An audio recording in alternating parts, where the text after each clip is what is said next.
اللہ تعالی نے دنیا کے تمام رشتوں میں سب سے خوبصورت رشتہ میاں بیوی کا بنایا ہے۔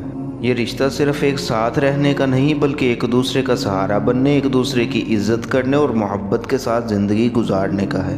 میری بات یاد رکھیے گا، ایک مرد کی اصل طاقت یہ نہیں کہ وہ کتنا سخت ہے، اصل طاقت یہ ہے کہ وہ اپنی بیوی کے ساتھ کتنا نرم ہے۔ نبی کریم علیہ الصلوۃ والسلام نے فرمایا، تم میں سب سے بہتر وہ ہے جو اپنے گھر والوں کے لیے بہتر ہو، اور رسول اکرم علیہ الصلوۃ والسلام خود اپنی ازواج مطہرات کے ساتھ محبت، احترام اور نرمی سے پیش آتے تھے۔ آج کے دور میں ہم سمجھتے ہیں کہ بیوی کو محبت دینا کمزوری ہے۔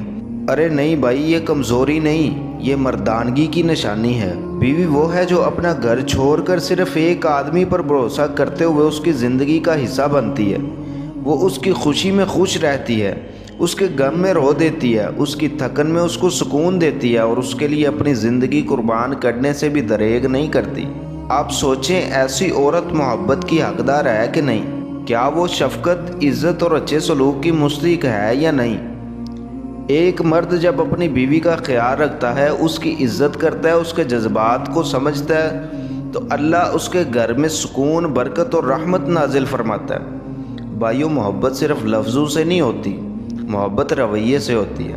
بیوی کی تھکان دیکھ کر اس کا ہاتھ بٹانے سے ہوتی ہے، اس کے چہرے کی اداسی دیکھ کر اسے مسکراہٹ دینے سے ہوتی ہے، اس کے دل کا خیال رکھنے سے ہوتی ہے۔ یہی اصل محبت ہے۔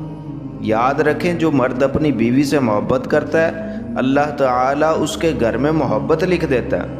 اللہ تعالیٰ ہم سب کو اپنے گھروں میں محبت، رحمت اور سکون عطا فرمائے۔